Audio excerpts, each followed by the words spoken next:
यानी वृषभ राशि में सुरेश को ट्रिपल इन दी टैरो से। आज हम टॉरस यानी वृषभ राशि की सिंगल्स के लिए जनरल लव रीडिंग करेंगे। जो सिंगल है, विडो या विडोवर है या डाइवोर्सी रहे हैं या रीजन कोई भी रहा है, अब तक अनमैरिड या कुंवारे हैं, रीजन चाहे कोई भी रहा है, अपने आप को सिंगल मानते हैं, तो ये रीडिंग उनके लिए है। 14 से 20 फरवरी 2025 तक के लिए वीकली यानी साप्ताहिक रीडिंग हो सकती है। सनसाइन, मूनसाइन या नाम राशि जिसे चाहे देख सकते हैं। अगर आप पर्सनल रीडिंग चाहते हैं तो नीचे डिस्क्रिप्शन बॉक्स में डिटेल्स दी गई है, वहां जाकर चेक कीजिएगा। कोई भी कंफ्यूजन डाउट होने पर व्हाट्सएप मैसेज के जरिए आप इसे क्लियर कर सकते हैं। तो इसमें सबसे पहले हम देखेंगे आपका रिसेंट पास्ट कैसा रहा है, फिर प्रेजेंट करंट एनर्जी, और किसी पास्ट पर्सन से आप डील करना चाहते थे तो उसकी वापस आने की एनर्जी क्या है, और कोई नया पर्सन, बंदा या बंदी आपकी लाइफ में आ रहा है तो नए पर्सन की एनर्जी क्या है, और लास्ट में हम गाइडेंस देखेंगे। तो चलिए आपका रिसेंट पास्ट देख लेते हैं। ये रीडिंग 14 से 20 जनवरी तक है। जनरल है तो आप इसे जनरल की तरह ही देखिएगा। अगर आप पर मैच होती है तो ठीक है, अदरवाइज आप दूसरे के लिए इसे छोड़ सकते हैं। तो इसमें चलिए सबसे पहले आपका रिसेंट पास्ट देखते हैं कैसा रहा है। Queen of pentacles, queen of swords and S of swords. तो यहाँ रिसेंट पास्ट आपका बता रहा है कि जो रिश्ते में कोई अनबन या छोटी मोटी अड़चन, बाधा, रुकावट आई थी, तो इस रिश्ते को प्रोटेक्ट करने के लिए, हील करने के लिए, जो है ग्रोथ सक्सेस के लिए, ताकि रिश्ता ग्रोथ कर सके, लॉन्ग लाइफ ये रिश्ता बन सके, लाइफ टाइम ये रिश्ता चल सके, तो वहां दिल और दिमाग से काम लेते हुए ऑनेस्टी, ईमानदारी और लॉयल्टी के साथ आपने महसूस किया कि किस तरह से इस रिश्ते में वापस जाया जाए, किस तरह से एनर्जी बने। तो वहां जो आपका रिसेंट पास रहा है, वहां रिश्तों को सुधारने में, उसे लॉन्ग लाइफ बनाने में, और ये सोचने में कि किस तरह इस बंदे या बंदी के वापस जाया जाए, और किस तरह से, क्योंकि आप उनके साथ अटैचमेंट फील करते थे, जुड़ा हुआ महसूस कर रहे हैं, काफी आप चाहते हैं कि लॉन्ग लाइफ उनके साथ ये रिश्ता रहे। आप इस रिश्ते को, इस रिश्ते में प्रॉस्पेरिटी, सुख समृद्धि, खुशहाली, नेम और फेम सारी चीज चाह रहे थे। तो उस तरह की एनर्जी आपकी रही है, और उन रिश्तों को सुधारने में जो छोटी मोटी अनबन या दिक्कत, बाधा आ रही थी, दिल और दिमाग से काम लेते हुए, ताकि जो अड़चन, बाधाएं, दिक्कतें हैं वो समय के साथ, वक्त के साथ खत्म हो जाए और लॉन्ग लाइफ आपका रिश्ता हो सके। तो उस रिश्ते को हील करने के लिए, प्रैक्टिकल बनाने के लिए, खुशहाल बनाने के लिए आप काफी उसमें लगे हुए दिखाई दिए, ये डिसाइड करते हुए कि किस तरह से निष्पक्ष भावना से किसी सामने वाले को भी कोई तकलीफ ना हो, दोनों पक्ष इक्वल हो, बराबर हो, तो उस एनर्जी में आप लगे दिखाई दिए। देख लेते हैं present current energy. 8 of wands, the hermit and night of wands and 3 of swords. तो प्रेजेंट करंट एनर्जी बता रही है कि कहीं ना कहीं आप हर्टेड हैं, प्रॉब्लम में हैं, आपका दिल दुखा है, किसी ने आपकी भावनाओं के साथ खेला है, चाहकर भी आप उस एनर्जी, उस स्ट्रेस से, उस एंजाइटी से बाहर नहीं निकल पा रहे हैं। क्योंकि जो बंदा या बंदी आपकी लाइफ में था, आ रहा था, तो वो प्यार और प्रेम था, अटैचमेंट थी, फीलिंग्स थी, जुड़ा हुआ महसूस कर रहे थे, लेकिन कोई ये डिसाइड नहीं किया गया कि वो आपके साथ शादी में जाना चाहते हैं, कमिटमेंट वगैरह होता दिखाई नहीं दिया। तो इस वजह से आप काफी एंजाइटी और स्ट्रेस में दिखाई दे रहे हैं, प्रॉब्लम में दिखाई दे रहे हैं। तो आप महसूस कर रहे हैं कि क्यों ना बजाय के इस रिश्ते में वापस जाने के, जब तक इन क्लियर कट कम्युनिकेशन नहीं हो जाता, या तो आप टू ट्रेवल करके उनके पास नहीं जाते, या वो टू ट्रेवल करके आपके पास नहीं आ जाते। हो सकता है कि लॉन्ग डिस्टेंस की वजह से आप, या तो आप फॉरेन में रहते हैं, या आपके पार्टनर फॉरेन में रहते हैं, या दूसरे स्टेट में रहते हैं, जो आपका मिलना जुलना है वो नहीं हो पाता है। तो इस वजह से भी कमिटमेंट वगैरह देने में कहीं ना कहीं अड़चन, बाधाएं, दिक्कतें आ रही थी। तो ऐसा आप महसूस कर रहे हैं कि जब तक वो क्लियरिटी नहीं आ जाती, डॉक्यूमेंट्स वगैरह नहीं देख लेते, एक दूसरे को जांच पड़ताल नहीं कर लेते, जब तक आप आगे नहीं बढ़ेंगे। आपने डिसाइड किया कि आप खुद के लिए हील करेंगे, हीलिंग करेंगे, मेडिटेशन करेंगे, अपनी रोशनी खुद बनेंगे, अपना उजाला खुद बनेंगे, अपने लिए खुद स्टैंड लेंगे। क्योंकि जब तक आप खुद के लिए स्टैंड नहीं लेंगे, जब तक आप आगे नहीं बढ़ पाएंगे। आप काफी प्रॉब्लम में दिखाई दे रहे हैं, हर्टेड हैं आप, कि आपको आपके पार्टनर ने चीट किया है, तो उन चीजों को आपको लग रहा है कि रिश्ते इतने जल्दी नहीं बनते या बिगड़ते, तो अपने आप को स्टेबल करने की कोशिश कर रहे हैं ताकि हीलिंग और मेडिटेशन कर सकें और जो है एनर्जी बटोर सकें ताकि रिश्तों में सुधार हो सके, आप क्लियरिटी के साथ अपने पार्टनर से बातें कर सकें। तो इस तरह की एनर्जी आपकी दिखाई दे रही है टॉरस। तो देख लेते हैं अगर कोई बंदा या बंदी इन दिनों आपकी लाइफ में आ रहा है लाइफ पार्टनर बनने के लिए, तो एनर्जी क्या रहेगी,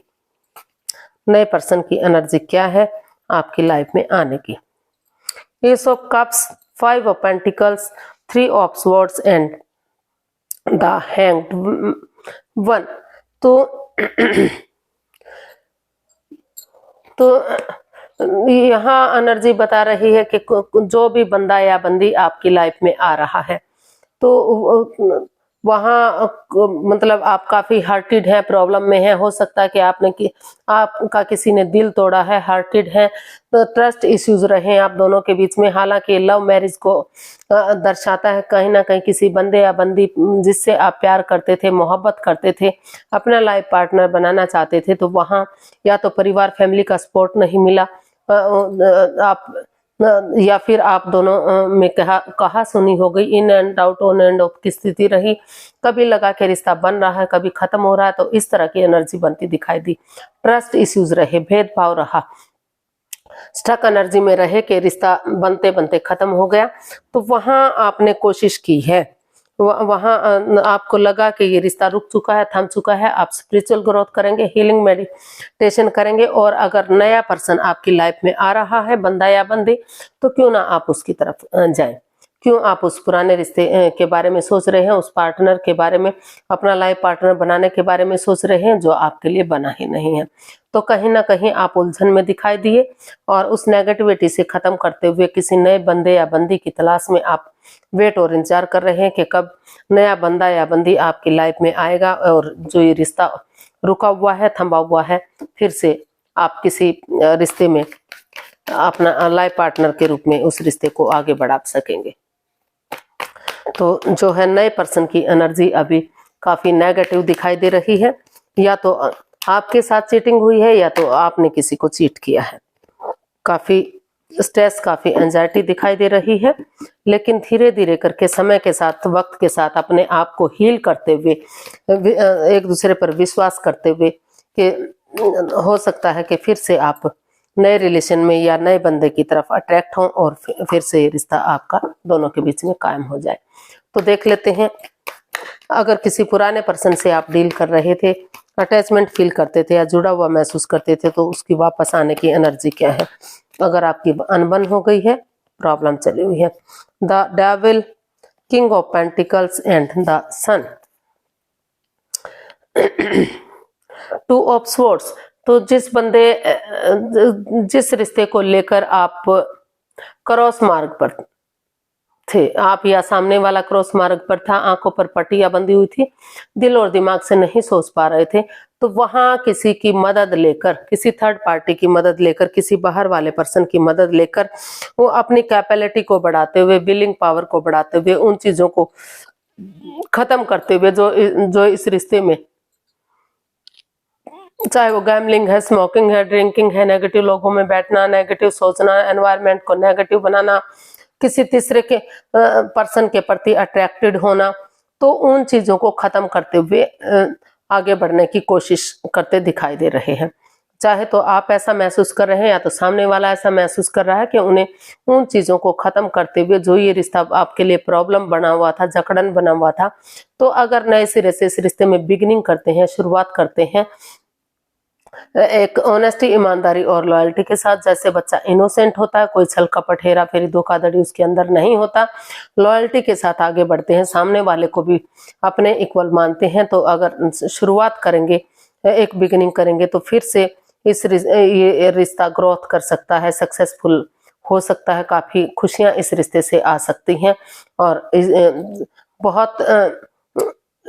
तो हो सकता है कि टॉरस या तो आपके पर्सन जिससे आप अटैचमेंट फील करते थे, जुड़ा हुआ महसूस करते थे, उनको लग रहा है कि अगर आप उन एडिक्शन को, उन लस्ट को, उन चीज़ों को छोड़ देते हैं जो इस रिश्ते में बाधाएं, रुकावटें, दिक्कतें दे रहे हैं, और अपनी विलिंग पावर को बढ़ाते हुए, स्ट्रॉन्ग बनते हुए बिगिनिंग और शुरुआत करते हैं, तो फिर से उनके बहुत जल्दी सेनाइयाँ बच सकती हैं, खुशियाँ वापस आ सकती हैं। बहुत जल्दी उनके घर आंगन में एक नया बच्चा, नया मेहमान आ सकता है। खुशी ही खुशी इस रिश्ते से हो सकती हैं। घर बनना, घर बसना, स्टेबिलिटी, खुशहाली, नेम और फेम, सारी चीजें इस रिश्ते से बन सकती हैं। तो ऐसा सोचते हुए वो इस रिश्ते को सक्सेसफुल बनाना चाहते हैं, उस नेगेटिविटी को खत्म करना चाहते हैं। ऐसा आप चाहते हैं या सामने वाला चाहता है? और ये लग रहा है कि ये रिश्ता, जब से ये रिश्ता बना है, ये आत्मिक रिश्ता है, सोलमेट ऑफ काइंड ये रिश्ता है। तो इस रिश्ते को एक नया मोड़, एक नई पहचान आप देना चाहते हैं, एक शादी के रूप में, या फिर से मतलब कहीं ना कहीं आप कोशिश कर रहे हैं कि रिश्ता आगे बढ़े। थोड़ा सा समय या वक्त लग सकता है क्योंकि बैठी हुई एनर्जी है, लेकिन यहाँ बिगिनिंग और शुरुआत होती दिखाई दे रही है, और ये रिश्ता काफी आप दोनों के बीच में सक्सेसफुल होता दिखाई दे रहा है, काफी कामयाब, आगे बढ़ते, खुशी खुशी आप आगे बढ़ते दिखाई दे रहे हैं। तो देख लेते हैं यूनिवर्स की तरफ से क्या मैसेज या गाइडेंस रहेगा टॉरस के लिए। Queen of cups, strength and 5 of wands. तो यूनिवर्स ही आपको मैसेज देना चाहते हैं, गाइडेंस देना चाहते हैं कि आप इस लड़ाई झगड़े को, वाद विवाद को खत्म कीजिए जो आप दोनों के बीच में है। एंजाइटी है, स्ट्रेस है, प्रॉब्लम है, लड़ाई झगड़ा है, तो उन चीजों को खत्म कीजिए, हीलिंग कीजिए, मेडिटेशन कीजिए प्यार और प्रेम के साथ। जब तक चुप रहिए, खामोश रहिए, किसी को कुछ भी इस रिश्ते के बारे में ना बताइए जब तक चीजें सही नहीं हो जाती। अगर आप अपने आप को स्ट्रॉन्ग बनाते हुए ऑनेस्टी, ईमानदारी और लॉयल्टी के साथ, करेज, हिम्मत और साहस के साथ आगे बढ़ेंगे, गिव अप नहीं करेंगे, हार नहीं मानेंगे, तो धीरे धीरे करके, क्योंकि हिम्मत करने वालों की कभी हार नहीं होती, तो ये रिश्ता भी स्ट्रॉन्ग और मजबूत हो सकता है। आपको गिव अप नहीं करना है, आपको हार नहीं माननी है, लेकिन उससे पहले इस लड़ाई झगड़े को, इस स्ट्रेस को, इस एंजाइटी को जो आप दोनों के बीच में चल रहा है, जो वाद विवाद था, चाहे वो नेगेटिव लोगों में बैठना है, चाहे एनवायरनमेंट को नेगेटिव करना है, या फिर ड्रिंकिंग, स्मोकिंग, कुछ ये पीना, या फिर ये वहम करना, ये सोचना कि आप फला फला आदमी थर्ड पार्टी में है, बहुत सारे लोगों का इन्वॉल्वमेंट है, तो जब तक आप उस लड़ाई झगड़े को खत्म नहीं करेंगे और आप अपने स्ट्रेंथ के साथ, ऑनेस्टी, ईमानदारी और लॉयल्टी के साथ आगे नहीं बढ़ेंगे, तब तक चीजें सही नहीं हो सकती। तो रिश्ता सही हो सकता है, कामयाब हो सकता है, प्यार और प्रेम बढ़ सकता है, क्योंकि इमोशंस जुड़े हैं, प्यार और प्रेम है इस रिश्ते में। लेकिन चुप्पी और खामोशी के साथ आगे बढ़िए जब तक रिश्ता बिल्कुल सही नहीं हो जाता, करेक्ट नहीं हो जाता। तो आज के लिए इतना ही, फिर नई वीडियो के साथ मिलते हैं। अगर वीडियो सही लगती है, अच्छी लगती है, तो लाइक, शेयर और सब्सक्राइब करें, कमेंट्स करना ना भूलें, इससे मोटिवेशन मिलता है, आपको नोटिफिकेशन मिलता है, वीडियो बनाने में मदद मिलती है। तो फिर जल्दी मिलते हैं एक नई वीडियो के साथ। तब तक के लिए हैप्पी रहें, खुश रहें। नमस्ते, थैंक यू सो मच।